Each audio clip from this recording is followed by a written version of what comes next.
Hello friends, പുതിയൊരു maths ക്ലാസ്സിലേക്ക് എല്ലാവർക്കും സ്വാഗതം. നമ്മളിന്ന് മാത്സിലെ ന്യൂനസംഖ്യകൾ എന്ന ഭാഗത്തെ പറ്റിയാണ് പഠിക്കുവാൻ പോകുന്നത്. അതിനു മുന്നേ പൂർണ്ണസംഖ്യകൾ എന്താണെന്ന് നോക്കാം. പൂർണ്ണസംഖ്യകൾ എന്താണ്?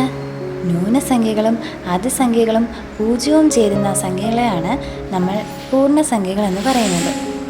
എന്താണ് ഈ അതിസംഖ്യകൾ? പൂജ്യത്തെക്കാളും വലിയ സംഖ്യകളാണ് അതിസംഖ്യകൾ.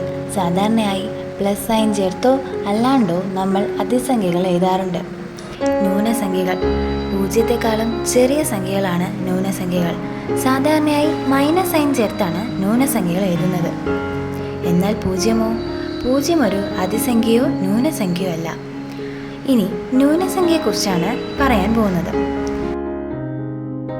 നിത്യജീവിതത്തിൽ എവിടെയൊക്കെയാണ് നമ്മൾ ന്യൂനസംഖ്യകളെ കാണാറുള്ളത്? ഒന്ന് ചിന്തിച്ചു നോക്കിയേ. ആദ്യമായി താപനില. തണുപ്പ് കാലങ്ങളിൽ താപനില ന്യൂനസംഖ്യയായി കാണാൻ കഴിയും. തണുത്ത വെള്ളത്തിലും താപനില ന്യൂനസംഖ്യയാണ്. ഇനി കടലിൽ നോക്കിയാലോ? അവിടെയും കടലിൻ്റെ ഉയരം പരിഗണിച്ചാൽ നമുക്ക് ന്യൂനസംഖ്യകളെ കാണാൻ കഴിയും. എല്ലാവർക്കും ഐസ്ക്രീം ഇഷ്ടമല്ലേ?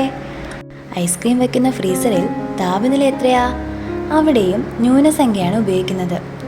നമ്മളൊരു ലിഫ്റ്റിൽ താഴേക്ക് പോവുകയാണെന്ന് വിചാരിക്കുക. ഗ്രൗണ്ട് ഫ്ലോറിന് താഴേക്ക് പിന്നെ ന്യൂനസംഖ്യകളാണ് ഉപയോഗിക്കുന്നത്.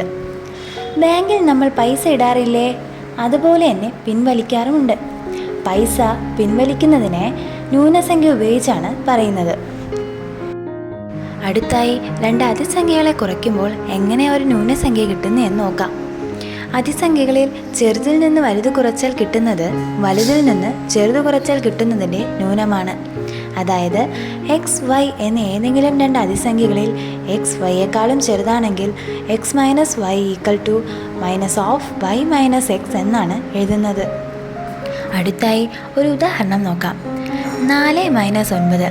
ഇവിടെ 4ഉം 9ഉം രണ്ട് അതിസംഖ്യകളാണ്. എന്നാൽ 9 4നേക്കാളും വലിയൊരു അതിസംഖ്യയല്ലേ? അതിനാൽ നമ്മൾ 4ൽ നിന്ന് 9 കുറയ്ക്കുന്നതിന് പകരം 9ൽ നിന്ന് 4 കുറച്ചതിന് ശേഷം മൈനസ് സൈൻ ചേർക്കുന്നു. അടുത്തായി 14 - 29 നിങ്ങൾ ചെയ്യില്ലേ? ഇനി പറഞ്ഞേ, മാത്സിനോടുള്ള നിങ്ങളുടെ ഇഷ്ടം എങ്ങനെയാ? പോസിറ്റീവാണോ അതോ നെഗറ്റീവാണോ? എല്ലാവർക്കും ഈ വീഡിയോ ഇഷ്ടമായെന്ന് വിചാരിക്കുന്നു. Thank you.